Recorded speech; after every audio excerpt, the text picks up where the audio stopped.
Alexandra. Il y a les gens qui aiment Noël. Il y a les aficionados qui transforment leur maison en centrale nucléaire uniquement avec les décos extérieurs. Il y a ceux qui détestent l'emprise commerciale. Il y a ceux pour qui c'est l'anniversaire de Jésus. Point barre. Il y a ceux qui font des listes de cadeaux qui pourraient nourrir 25 orphelins d'Afrique pendant 1 an. Il y a ceux qui partent dans les Alpes pour skier.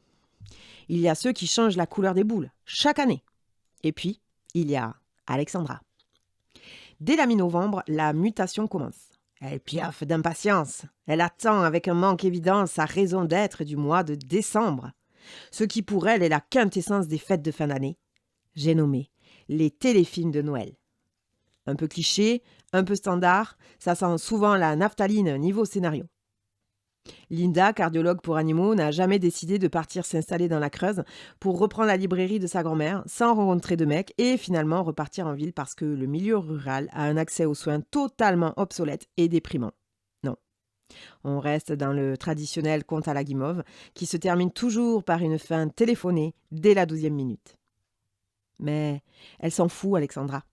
Elle veut juste passer 1h30 sans penser à sa charge mentale de mère célibataire, d'adolescente acariâtre. Elle veut oublier Pénélope, sa fille de 16 ans, qui mâche du chewing-gum du matin au soir, en tirant sa mèche, son mobile à la main. Cet être sorti de son ventre qui n'en garde aucune reconnaissance, qui râle, qui souffle, qui n'a jamais fait un 20h mais qui réclame si elle a préparé le repas à 20h17. Cette colocataire qui trouve normal d'empiler des verres et des mouchoirs usagés sur le sol. Celle qui se dissout dans la maison dès qu'il faut passer l'aspirateur ou vider le lave-vaisselle. Banque mondiale de la critique, acide sur le look vestimentaire de sa daronne, son côté has-been qui comprend rien au langage de la nouvelle génération, et le fait que le Wi-Fi passe pas dans sa chambre. Nul. Tout est nul. Tout passe à la moulinette. La bouffe, les loisirs, les attentions maternelles. Pas de câlin. Pas de proposition d'encas lorsque les copines viennent. Vas-y, c'est trop la gênance. À part se sentir totalement à côté de la plaque avec Pénélope, elle se sent aussi sentimentalement comme ces baraques en vente depuis 5 ans qui ne trouvent jamais d'acquéreur parce qu'il y a trop de travaux. Alexandra est agente immobilière, alors la métaphore était toute trouvée. Elle a tenté pas mal de techniques pour rencontrer l'élu de son cœur. Les sites de rencontres, les plans foireux des rendez-vous organisés par les copines, les soirées karaoké, les mariages, le plan drague au rayon surgelé, buste bien bombé et sourire émail diamant. Mais rien n'est fait. Elle reste seule, désespérément seule. Alors d'un côté, il y a les personnes qui te vantent les bienfaits du célibat. Combien c'est génial d'avoir le lit et la télécommande pour toi toute seule. Que l'essentiel dans la vie, c'est d'être bien avec soi-même. Sauf qu'elle, les jours où elle est malade comme un chien, elle aimerait que quelqu'un s'inquiète un minimum, lui prépare un thé chaud, lui rajoute un plaid en polaire, s'occupe de tout pendant qu'elle dort en sifflant du nez.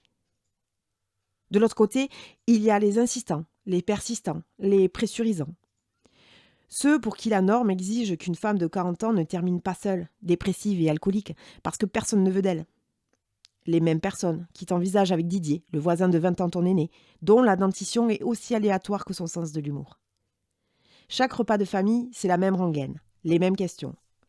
Heureusement, sa sœur vient d'annoncer qu'elle était enceinte pour la 4e fois. Du coup, ça y va entre l'enthousiasme des uns et les remarques un peu rances sur les poules pondeuses.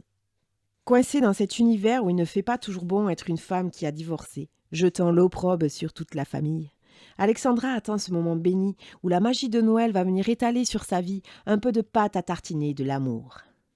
Elle sautille, elle tape dans ses mains, elle commente à voix haute les décisions des héroïnes, qui ne font clairement jamais le bon choix entre Steve, l'architecte mièvreux, et Lucas, le paysagiste sincère. Elle tempête, elle se lève, elle jette son chausson de rage contre l'écran, elle jure, elle s'empiffre de chocolat. Elle passe parfois des week-ends entiers devant des films romantiques cultes, qui, tel un défibrillateur, réussissent à faire repartir la machine. Croire, un instant, que tout est encore possible pour elle aussi.